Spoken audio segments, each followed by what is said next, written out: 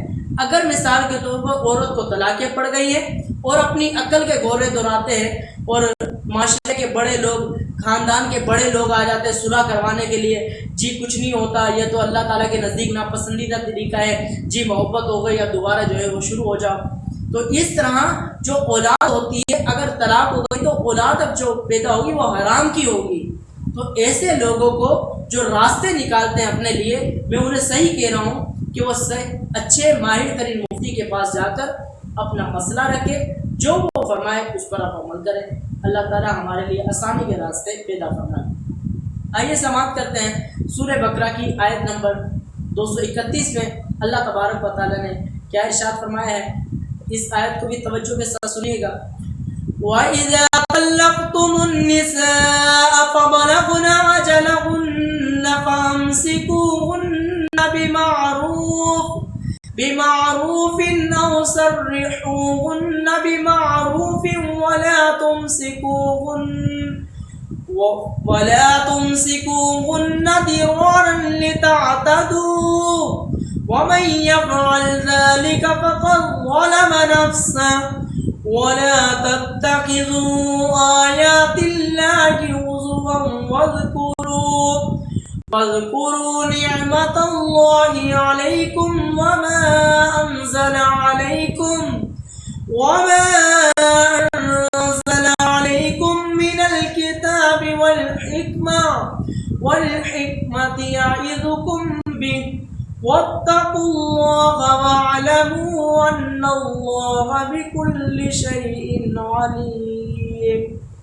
ترجمہ، اور جب تم عورتوں کو طلاق دو اور وہ اپنی عدت کی اختتامی مدت کے قریب تک پہنچ جائے تو اس وقت انہیں اچھے طریقے سے روک لو یا اچھے طریقے سے چھوڑ دو اور انہیں نقصان پہنچانے کے لیے نہ روکے رکھو، تاکہ تم ان پر زیادتی کرو، اور جو ایسا کرے اس نے اپنی جان پر ظلم کیا۔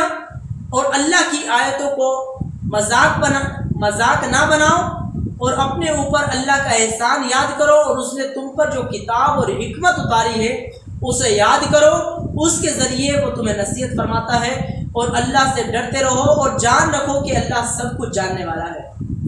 وَإِذَا طَلَّقْتُمُ النِّسَاءَ، اور جب تم عورتوں کو طلاق دے دو۔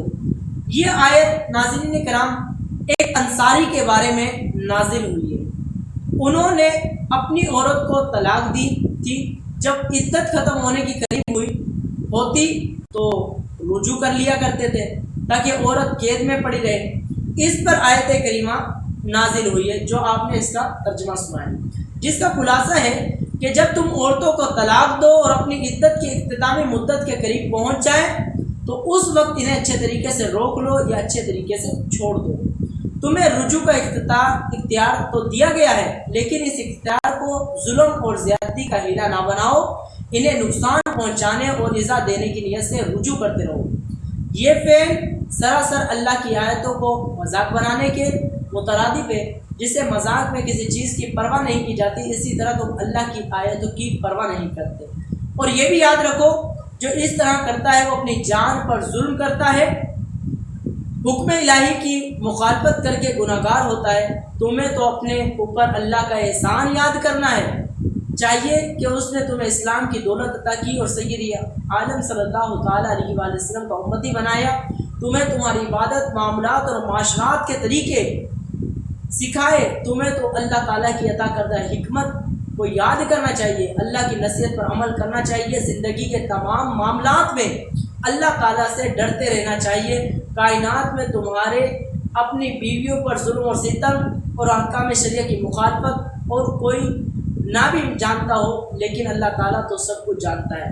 فرمایا کہ تم نہیں جانتے، جو تم زیادتیاں کرتے ہو، اگر تم نہیں جانتے تو تمہارا رب تو جانتا ہے۔ اللہ تعالیٰ ہمیں کسی کا حق مارنے سے جو ہے وہ محفوظ رکھے، کسی پر زیادتی نہ کرے، کسی پر ظلم نہ کرے۔ اللہ تبارک و تعالیٰ کی لاٹھی جو ہے وہ بے آواز ہوتی ہے، کسی وقت بھی جو ہے وہ کایا پلٹ سکتی ہے۔ اللہ تعالیٰ ہمیں ان برے کاموں سے محفوظ رکھے. آمین بجاہ نبی صلی اللہ تعالیٰ علیہ وسلم. برائے مہربانی اس ویڈیو کو لائک کر دیں, چینل کو سبسکرائب کر کے بیل آئیکن دبا دیں تاکہ آپ کو آنے والی ویڈیو کی نوٹیفیکیشن ملتی رہے. جزاک اللہ خیرہ. اللہ آپ کو درس دیکھنے کا اجر عطا فرمائے. آمین.